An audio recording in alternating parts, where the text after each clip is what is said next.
Hello, Zimbabwe. We are back again. Pam Dara Chirenje Naika at Mr. Chirenje's homestead. Mr. Chirenje. Professor. Mr. Professor. How are you, Professor? No, I'm good. And ndichiona pa group someone anga achitizvo His Eminence Professor Barnabas Chirenje, which means kuti zviri kukwira. Aiwa, ndinokuchingamidzai nokukutendai pano pa Chibanda Media yakabatana pamwe chete neSend Uncle Send TV. Munovaziva Dr. Send, munovaziva Chief Chibanda.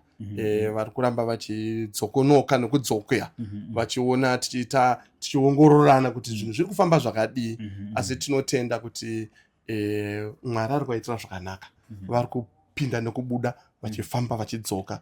Isusu kuno kuti tichitenda kuti mhuri yeZimbabwe, vahama dzangu vari mhiri kwenyika, vari mhiri kwemakungwa, tinoramba tichikutendai sando dzenyu, tinokutendai nesapoti yamunotipa. Tinoda zvakare kutenda kunyange magweta ari kumira mukati menyaya nerudo. Ndinoziva kuti vazhinji vanga vachiti ko update yachineri kupi, vanga vachiti tashuwira tamirira update, and update iyo yanga iri hoti zveshuwa. Takaenda nezuro nenguva dzatakataura tichaenda kumaskati, takaenda takanovaona, asi yakanga iri nawo huru, haina kupera ipapo. Takava tazodzokera kuseni nhasi makuseni. Saka kuma 10-11 tava tawirirana. Vakati aiwa, zvese zviri kuitwa na Chief Chibanda, zviri kuitwa na Uncle Dr. Saint, vari kuzviita sei? Vari kuzviona. Saka vatizvo ivo all right, ngatichovha izvo tapinda muweekend, tichovhe tisvike pachitatu pamuchaya kuzoita final payment yenyu. Ndipo patotangira kuti mukova uri kuvhurwa here pamugovera kana kuti kwete. Asi ndoda kuti ndikutendei chitatu chipi chatiri kubata ichi? Chitatu chatatasana nacho unenge wamusowa nhasi 15 handiti. Saka Sunday 16 Monday 17 musowa 19. Alright. Saka vatiti ipapo ndo pamunoya makabata. Saka ndandasirapo kuti chifi ndoda kuti ndivatende vanhu nepatasvika. Ndokutendai. Doctor, taisa mari neta 20,000 musati maenda mberi. Sekuru wana kukwazisa vanhu kana ndazoona makutoita aiwa, ndati sekuru wanozokwazisa vanhu kumashure because mufaro wangu nekuti naiwo vanhu vanoda kuzvinzwa. Ndikunzwa kuti excited kubvumirana ndizvozvo vanhu varoda kunzwa kuti nezuro vanhu vakafamba sei. Saka tiri kuti takapedza nhasi takasiya tabvisa mari neta 20,000 USD, zvichireva kuti tikuramba tichingodhonza. Saka pamari yasara nezuro takambotaura takati kwasara 2,700. Chokwadi mari iri kupinda $5 iwayo, $10 iwayo, $1 iwayo, $50 cents iwayo, ndambona imwe yanzi 10 cents kuseni kuno. Tinoramba tichingodzitenda mari iri kupinda. Saka iko zvezvi pamari iyoyo tasarwa ndingangoti $2,022. Indobva ndaverenga to the nearest cents. Saka $2,022 kubva mu 2,700 yatanga tinayo nezuro. Saka zviri kureva kuti taisa mari inokwanisa kusvika kuma 600 and something kubva nezuro kusvika nhasi. Saka takaramba takadaro tinosvika. Ine ndaona tasvika. Regai tichingamidze Dr. Makadi zvenyu Dr. Aiwa, ndokuno makasimba here Prof. Takachengetwa. Ndimi muri munzira muri kudzimhanyira. Tikatirega timhanye, munoziva semunhu ane vazukuru vake, unenge uchiti zvizhinji unosvika zvanga zvisiri easy kunge tiri tinosvika patiri.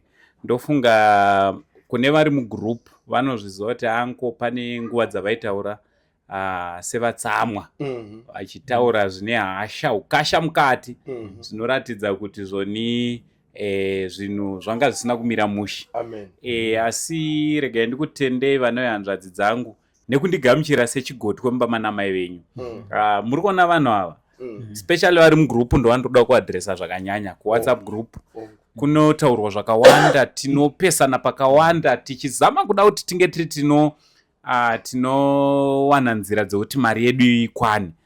Vanhu ava pane pamwe pekuti ndaizoti ndikazviteerera ndashaudha nekupopota mugroup kuti handisi kuda kana unzwa anoti prayer. Ndakarambidza maprayer kugroup.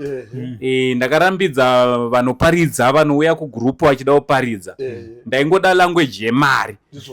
Vamwe vaisvika pakuzoti ango mune mazonyanyisa kudii kuti omesera, but zuva iroro waiona mari yebva yakwira.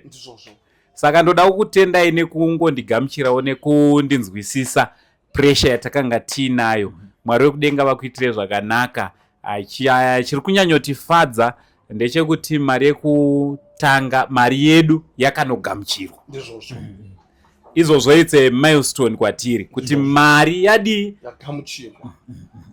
Uye nekutenderwa unzi kusvika musi wechitatu kureva kuti tiri kushanda nevanhu vari kutinzwisisa, tiri kushanda nehama dziri kuonawo zvamuri kuita, ihama dziri kuappreciata effort yamuri kuisa pamusha unoyu, musha wababa naamai Chirenje.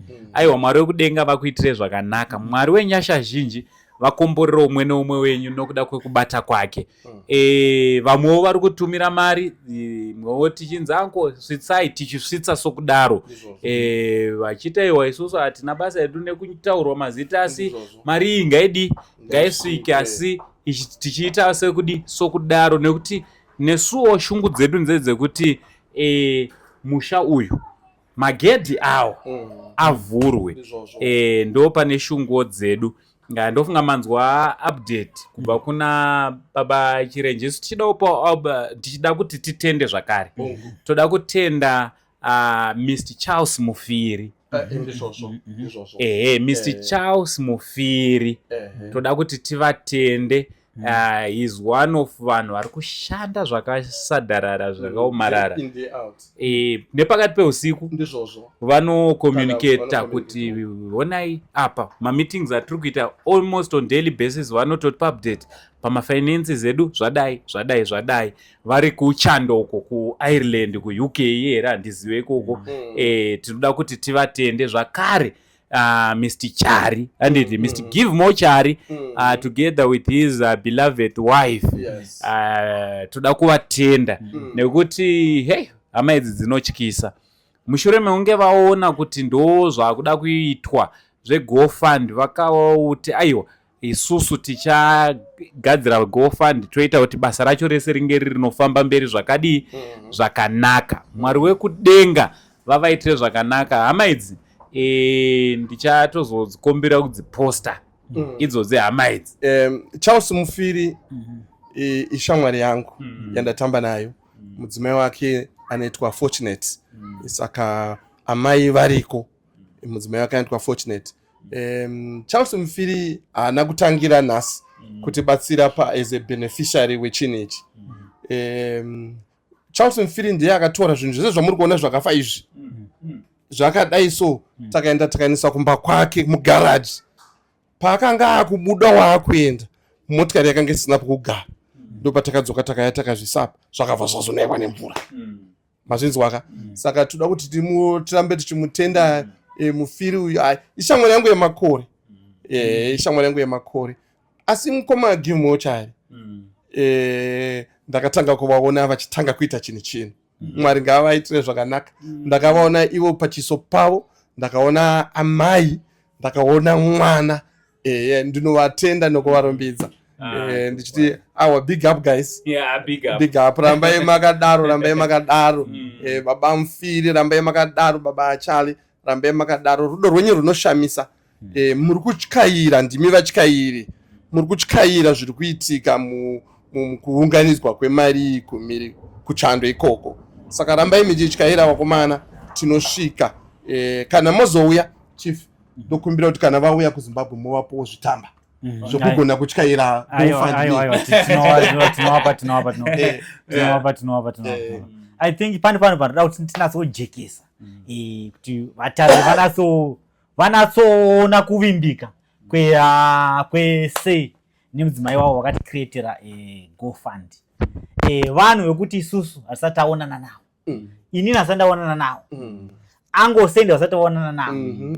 VaChirenje wasatoonana nawo iye hama dzatakasangana nadzo pasocial media ipapa pamunoshora ipapapa uchiti social media wati but munhu akawimbika akasarudza kuti create GoFund achitumira mari yacho yese ndizvozvo more than 20,000 yatumirwa so far nemunhu wausati wamboonana usati taonana chiso zongoonana painternet chete nokungotaura kuti baba ndo dambudziko ratinaro ndariona dambudziko ndakariona ndinoriziva ngatienderere mberi kuvimbika uye kuva netsitsi mukati tozotiwo iye Charles atikutaura nezvake Charles takatongomufonera takati honaka mari yedu kuti iuye muno muZimbabwe kune ma-restrictions asi inoda munhu ari kumhiri kuchando ikoko saka iwewo ndiwe chiita beneficiary handiti mazvoonaka saka aita beneficiary mari yei inoya ichipinda maari iye haana kuitora achiisa muhomwe akaitora akaidzosa kwatiri akati sawira wangu Chirenje ngaabatsirike nyika yacontributa hama neshamwari ngadzisvikise chipo ichi ngachisvike saka chasvika nhasi taita sei nhasi tasvitsa kuno kwatinofanira kwachinogumira kusvika saka tinongoramba tichivatenda wakomborerwa mangwana ndichaenda pamba pake ndinogara ndiri pamba pake ndichiona kuti pari sei iye mufiri uyu ane musha wake munomu saka ndoenda ipapo ndichiona kuti pari kutsvairwawo here pakanaka here asi tinotenda kuti permanent secretary vakaona pasina kuita zvakanaka vanoenda vachinomiramira varipo. Aiwa tinotenda saka ukama onai hama dzangu zvakanaka kuti tinge tiri tinogarisanawo nevamwe vaone ukama hwakanaka nevamwe izvi zvese zviri kutaurwa kupupurwa mashoko akanaka nekuda kwekuraramawo zvakanaka nevamwe Mwari wenyasha zhinji vachitiitira zvakanaka. Musi wa22 vamwe vanga vachirasika vachiti Saturday anhasi aisi anhasi apa Saturday atichabata ndo pane chiitiko chikuru panapa patiri kuti tikukukokai mese vana baba vana amai vakomana vasikana vakuru nevadoko vakobvu nevatete vatsvuku nevatema vachipunza vadhube ati vakangana hakuna ari kurambidzwa pachiitiko ichi nekuti chiitiko ichi hachisi kuzonge tichitarisa kwatakabva tiri kutarisa kubva musiwo tichienda mberi. Saka isusu hatina rimwe vhangeri ratinoparidza tine vhangeri rerudo zvakare ndoda kuti ndipe a big shout out kuna Kelvin Biriot.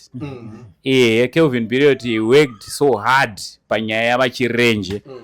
Mwari wekudenga amuitire zvakanaka nemamwewo mamedia house ese aiwe achipublisha. Why ndati nditaure Kelvin mufana wangu anditi munin'ina wangu hatigone kumurega saka aiwa a big shout out ndoda kuti muratidze ipo panapa kuti aiwa watendwa pamba chona mashoko anogona kuita mashoma but ngatitendei anogona kuti tenda ndiMwari zvizere iye ndiye anozwa ropafadzo rinoenderana nemubayiro unoenderana nekubata kwedu.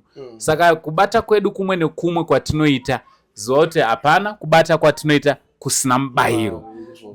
So pane makambani pane kambani yekucleana vatomirira kuti takuda kucleana mukatumu vakabata FT ndiri kutaura nawo. Saka kambani yekucleana ndosofa yauya handiti pane wamwe wakambotivimbisa bhoho kumashure uko aiwa mukana ndiwowo chiuya ikati kurukure tiite kudaro vanoda kuisa masola vanoda kuitira anything VaChirenje nemhuri yavo. Remember kuti vakanga vari panze mibhedha chaiyo havana mawadrobe havana furniture yese mumba apa mibhedha ipapa Bruno ndomutemba Bruno Furnitures ndomutemba aritoziva Bruno kuti anotouya Bruno ndomutemba ipapa. Muri kuvimba naye? Ndiri kuvimba handisati ndataura naye but ndokutenda kwekuti Bruno anoriani something. Aiwa ngatibheje ina handisi kuvimba naye. Ndiri kuvimba naye. Ina handisi kuvimba naye. Chaona. Saka ameno kuti achawina ndichifere kana kuti ndidhoko anditi. Dhoko vari kuti aiwa anogona kusaona video rinoiri. Ivi muri kuti achatoriona ende achariona achitobva atozadzisa. Aiwa regai tichaona Bruno kuti achandinyadzisa here.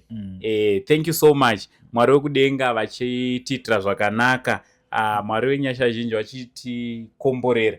Saka nemusi wezvikagona chitatu chachona ichocho ichinzi yabhadharo magona awa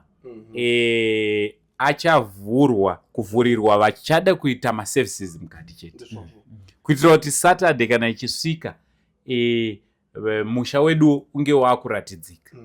Kutanga vecleaning nemusi wechitatu tiri kutarisira kuti tichakurukura nekambani yachona youya yozotanga kuita havo basa ravo. Zvakare musi wechitatu pachaitika chinhu chikuru pamusha unoyu.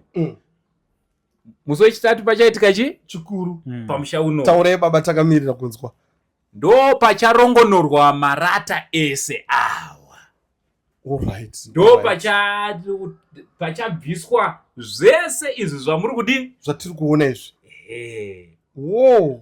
Vacleaning ava ndo vachatouya votibetsera kurongonora. Saka Chirenje hameno tichaita sei naye nekuti Chirenje hatina kumuisa kusvika Saturday. Saka musi wechitatu baba Chirenje ticharongonora zvino izvi zvichaitirwa pavhidhiyo. Imimi tiri kukukokai kuti uyai tizobetserana kurongonora musha unoyu. Nekuti hazvisi kuitwa naChirenje, hazvisi kuitwa nani. Mati Chirenje anenge asipo. Chirenje tichameka sure kuti achasiya musha unoyu wakadai obuda ake odi oenda. Chirenje nemudzimai wake nemhuri yake kana varipo musiwo tinotovaita feo kuti budai muende. Potanga kuitwa nemagic dzese dzoda kuitwa panapa dzoda kuitwa nemi. Saka vakasununguka musi wechitatu I'm sure magweta achaonekwa makuseni. Mimi muchibva madi zvenyu. Naiwo magweta achina atizvo kana mune anything chamunoda kuita it's a phone call. Atina dambudziko. Saka zvava izvo ndashamisika doc kuti varume vachoneka vari kutevera every day every video yataposta vari kutevera. Saka ndofunga izvo zvazvinzwa zvamataura kuti pachitatu. Saka tichavafonera musi wechipiri. Ndichasira basa racho mumaoko menyu. Mavafonera chipiri kana vachikutambidzai makii acho vokutambidzai makii muri ndimi. Isusu totsvaga kwekuenda. Aminoti ndiani achatichengeta. Vachakuendesai kuhotera for 3 days. Muchimbonogezwa nekukweshwa. Manga. Kuda mari 3 days. Chitatu china chishanu. Nekuti mudhara amborara muhotera asati apinda mumba. Hotera ipi? Hatisi kuziva kuti vachakuendesai. Hatisi kuzoti vachakuendesai ipi. 3 days makamirira kupinda mumba. Aiwa manja angu akomana. Asana mborara muhotera. Alright. I want sati. Mangorra muhotera yenye mugonyeti. Mugonyeti. Ayo, makanitaura mugonyeti ndinokutaura. Nepanogara mapoto, nepanogara mari, nepanogara zvese zvamungafunge ndinokutaurirai. Mashofe. Saka kana yaye muhotera ndakambonzwa kune imwe inonzi Holiday Inn. Unoziva? Ndiziva. Imwe yakanzi Micles, imwe yakanzi Sheraton. Akawanda. Apa Sheraton ndinongopfuura nemuroad ndichiona zvimaflegi zviripo ndichingoti munogara vanhu munopinda vanhu here ndakasingazvi ndafunga kuti pamwe munomhara ndege chete. Alright. Lazima zwane kwane maBnB. Alright. Ivava vanhu ivava vane maBnB avo ivava vari kuvaka nekutobhukisa. Kune chimwe chirungu futi chiri ikoko chekuti munogona unoshamisika. Kana kuti angu ngatidai so. Right, kana pane company iruda kutora VaChirenje for 3 days. Kubva musi wechitatu china chishanu 3 days vachiraramuka. Ngavatibate.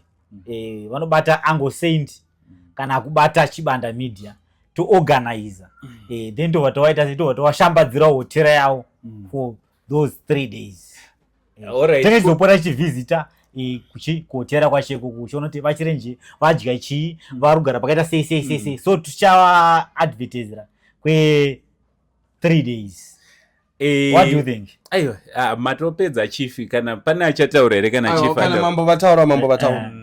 Ingave hotera, angave kana malodge angu madiki machi whatever. But toda varimu I think vatakaona varimu radius ya Harare ne. Kana maBnB. Also kune vane motikari makambani avo vanhu aisa motikari kana kuti vane motikari dzavo dzavangati aiwa toda kuti dzishande musi uyu kutorawo vachirenje kubva pano kuendawo tingafara zvikadaro. Guys, let's partner. Kwatabva ndokure patasvika apa papadhuze pekuti tinogona kuzviita. Taisekwa baba tichatanga kuita GoFund. Taisekwa tinza nangosenda vana mbinga. Ava vanhu ava vanotyisa. Idzi ndombinga. Ndombinga manje. Idzi ndombinga dzatinadzo. Mozoti mbinga dzatinadzo isusu dzinotyisa nekuti dzinobatirana. Amen. Amen. Amen. Vanoita chirwirangwe. Aiwa ndinoavhunduka. Ndinovatya. Asi ndoramba ndichivatenda Uncle Sent. Yavandisvitsa pavandisvitsa apa. Nhasi makaona mazuva ese aya ndakauna ndichita kunge ndakuoma. Asi pandazosvika nhasi ndichibva kumagweta nezuro patakakurukura nemagweta vakati he ndikati aiwa ngatisangane mangwana tine nguva. Patadzokera nhasi tasvika tichingohwirirana. Saka zviri kungondityisa kuti magweta ari kutambira. Pane mumwe akamboti magweta haatambire zvichemo. Magweta akaenda kuchikoro anotambira zvichemo nokuti varipo pachivhitivhiti apa. Izvo kuti zvati kutaura zvika vari kutotinzwa vakomana vachivava. Mukapinda musi maunoona vachitoona kana vapedza kunyora ndive mapepa ka. Saka ndoda kuramba ndichitenda muri yeZimbabwe. Hama dzangu dziri mhiri kwaLimpopo vari diaspora. Ndinokutendai. Ndinongoshuvira kuti dai pakasawana anonditi uya kudiaspora. Nokuti permanent vane permanent seki vanayo passport. Ina na passport. Zvinobva zvadhakwa. Aiwa tinotenda Mwari. Kana sukanganisa hangu mudhara vati vatobhadhara 20k handiti. Aiwa ngati wombere mo. Aiwa totenda. Vanhu vanoda kumberwa mo kuva. Saka vamwe vanogona kuzobvunza kuti alright kwa 2000 kuimwe 3 zvakafamba sei zviri kufamba sei. Dzimwe mari dziri transferwa dzichidi dzikuya dzichidaro dzine dziri mhepo. Saka pari kutaurwa mari dzine dzamumachi. Tatiti clarify mubvunzo iwowo tanga tichaubvunza kuti koimwe mari apa maita sei pakati. Tatiti ti clarify. Varume vaye vatakudzai ndo vanenge vachifambisa nyaya dzachona kuti zvinge zvinofamba zvakadi zvakanaka. Mwari wenyasha zhinji vatiitire zvakanaka. Shoko renyu chifu rekupedzisira rezuva ranhasi. Shoko rangu nderekuti vanhu ngavalike mavidhiyo. Ngavashare mavidhiyo nditi. Kuitira kuti tichingosvike. Tatosvika. Tichitongofinish. Ndo zvandingade kutaura chete. Aiwa shoko guru. Mambo vataura. Aiwa mambo vataura. Professor. His Eminence. Your Eminence. His Eminence. Yes. Professor Pane VaChirenje. Yes, sir. Your last word. My last word ndeyekuti Pemsek. She is coming. Behind the camera. Expect her. She has got a gift for you guys. Anytime soon. So tudangoramba tichivati rambai makashinga. You know, it has not been easy for the last 4 years, for her in particular. But she stood up and she stand by me. And she has been in every office. Can I tell you one thing? She has been to the State House almost for a month on foot. We used to walk with Kickman Drive on a Kickman Drive going to the State House. But we couldn't see the president. We wanted to see the president. We failed to see him. She has been to the Minister of Minister of Justice, Ziyambe. She has been to Maima Biza. She's known in every office. It's only that these people avasati vasangana now. But musovanoya muchanzwa vanhu vari muoffice makuru vachiti we know this lady. She has been everywhere. So I want to thank her. In as much as I want to thank the whole world. You guys, today you made me happy. I'm so proud. I'm so happy. Thank you. But even though I can't wait to sleep in a hotel. Thank you. Aiwa tinotenda zvikuru kune vese vakakontributa, Mwari wekudenga, Mwari wenyasha zhinji vakuitire zvakanaka. Zvakare kune vese vari kunamata, vanga vachinamata, vari kunamata, Mwari wenyasha zhinji vakuropafadze zvamakanga muchinamatira Mr. Chirenje. Izvozvo zvimwe chete izvozvo dai Mwari vakakuitirai double double. Zvamakanga muchishuwira kuti zviitirwe baba Chirenje, izvozvo zvimwe chete izvozvo Mwari dai akakuitirai zvizhinji kwazvo. Nzwaika, ndini sekuru vevanhu kai. Zvofanira kuzivikanwa kuti ndini chiremba, ndiri hanzvadzi yamai venyu imimi. Gotwe mumba manani, mana mama, aiwa ko zvichachinja here hazvichatochinje. So it is what it is. Mwari wekudenga vakuitire zvakanaka. Ngatisanganei zvakare mangwana kana pazuva musi weMonday, handiti tichikupai update yekuti zvinhu zvinenge zvichitora nzvimbo.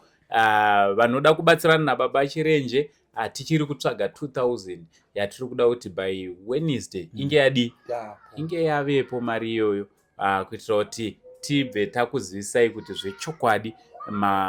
Mukangoona takubvisa chete marata awa, zvoreva nematenda awa, zvinoreva kuti zvoni mari yedu yakwana, ende zvinoreva kuti zvoni takutopinda mukati. Manje vanobva vati zvaendwa. Aiwa, tinotenda. Thank you very much. Zita ndinonzi Uncle Saint, ndanga ndichifamba na Chief Chibanda. Don't forget to subscribe on his YouTube channel. Don't forget to share. Don't forget to like, to comment, and also don't forget to follow him on his Facebook page. Rikufamba chaizvo takuda kunanavira mu 1 million followers. So let's go and subscribe. Also, let's subscribe on Saint TV so that we can reach 200,000 before end of the year. And tipinde 200,000. Tipinde ku million kwa kupindwa nemurume we pa Facebook. And also they must also subscribe to Chirenje Diaries. Yes. Chirenje Diaries. I'm so happy and I'm so excited kuti tichange tichiri patichatovhura magedha. Yes. Ndo patichakuzivisai futi kuti Chirenje Diaries, let's subscribe nekufollowa. Mwari wekudenga vachitiitira zvakanaka. Much love and God bless.